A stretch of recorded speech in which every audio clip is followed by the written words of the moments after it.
ഇതിനകത്തിപ്പോൾ ഒരുപാട് കുട്ടികളുണ്ടെന്ന് പറഞ്ഞു. ഈ കുട്ടികളെ വെച്ചിട്ട് ഈ ഹൊറർ ഷൂട്ട് ചെയ്യുന്ന ഒരു സംഗതി അതെങ്ങനെയുണ്ട്? പാടായിരുന്നോ അതോ? അല്ല, എസ്പെഷ്യലി മന കുറച്ച് പേടിയാവുന്ന ഒരു മനയാണ്. അപ്പം നമ്മളെല്ലാം ഒരുമിച്ചാണ് ഇരിക്കുന്നത്. ഈ പിള്ളേരെ ഹാൻഡിൽ ചെയ്യുന്ന പരിപാടിയും എനിക്ക് തന്നെയായിരുന്നു ആ ചുമതല. അപ്പം ഞാൻ ഇവരെല്ലാം ഇരുത്തി ഒരു ഗോഡ് ഫാദർ അങ്ങനെ ചെറിയ എന്നെ ചെറിയെന്ന് തന്നെ എല്ലാവരും വിളിച്ചു തുടങ്ങി. അതിൻ്റെ അകത്ത് ചെറിയ കുഞ്ഞുങ്ങൾ വരെ ഉണ്ട്. അപ്പം അവരൊക്കെ പിന്നെ ചെറിയെന്ന് വിളിച്ച് തുടങ്ങി. ആക്ച്വലി ചെറിയച്ഛനായിട്ട് തന്നെ എന്നെ സങ്കല്പിച്ചു തുടങ്ങി. അപ്പോൾ എനിക്കത് ഭയങ്കര സന്തോഷം തോന്നി.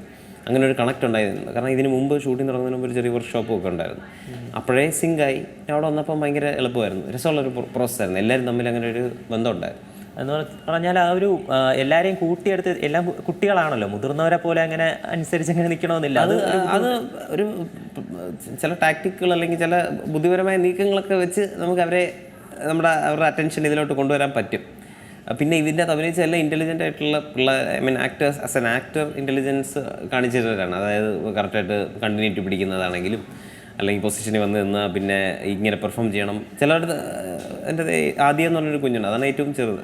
പുള്ളിക്കാരി എടുത്ത് തന്നെ നമ്മളിങ്ങനെ പറയും, ഇത് ഇവിടെ പേടിക്കേണ്ട ഒരു സംഭവമാണ്, ഇങ്ങനെ സംഭവിച്ചു. അതിനൊരു നറേഷൻ കൊടുക്കും. അപ്പോൾ അത് മനസ്സിലാക്കി അത് ചെയ്യുന്നു എന്നുള്ളതൊരു, നമ്മളൊക്കെ ആ ഏജിൽ അങ്ങനെ ചെയ്യുമെന്നുള്ളത് ഒരു അത്ഭുതം. അത് ചെയ്യില്ലായിരിക്കും, പക്ഷേ കുട്ടി ചെയ്തു. ഈ പേടി അവതരിപ്പിച്ച് ഫലിപ്പിക്കാൻ എങ്ങനെ പാടാണോ ശരിക്കും? എനിക്കിന്ന് കമ്പാരിറ്റീവ്ലി ഏറ്റവും പ്രയാസം കോമഡിയാണ് ആക്ച്വലി. അത് അച്ഛൻ പണ്ട് തൊട്ടേ പറയുന്നതാണ്.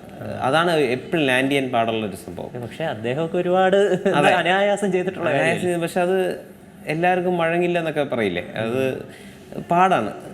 ലാൻഡ് ചെയ്തില്ലെങ്കിൽ അത് ചളിയായി മാറും അല്ലേ, മോശമായിട്ട് മാറുന്നൊരു സംഭവമാണ് ഈ കോമഡി. ക്രിഞ്ചായിട്ട് മാറും. അത് ഈസിലി ക്രിഞ്ചായി പോകും. ഒരുപാട് നമ്മളത് കാണുന്നു. എനിക്ക് പോലും പേടിയാണ് കോമഡി ചെയ്യാൻ, ഭയങ്കര പേടിയാണ് എനിക്ക്. കാരണം അതൊരു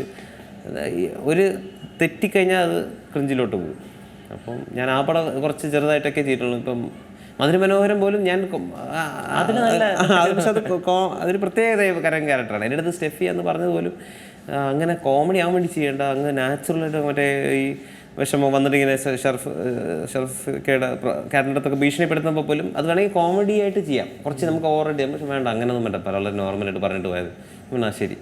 പക്ഷെ അത് ആൾക്കാർ ഞാൻ നോക്കുമ്പോൾ ചിരിക്കുന്നുണ്ടായിരുന്നു. അപ്പം ഞാൻ അത് നമ്മൾ അറിയില്ല മീറ്റർ, അത് ഇപ്പോൾ തനിയെ വരുന്നതാണ്, തനിയെ വരുന്നതായിരിക്കാം, അല്ലെങ്കിൽ ഡയറക്ടേഴ്സിന്റെ ഇൻവോൾവ്മെന്റിലൂടെ വരുന്നതായിരിക്കും. ഏറ്റവും പുതിയ വാർത്തകളും വിശേഷങ്ങളും വിരൽത്തുമ്പിലറിയാൻ സീ മലയാളം ന്യൂസ് എല്ലാ ഡിജിറ്റൽ പ്ലാറ്റ്ഫോമുകളിലും ലഭ്യം.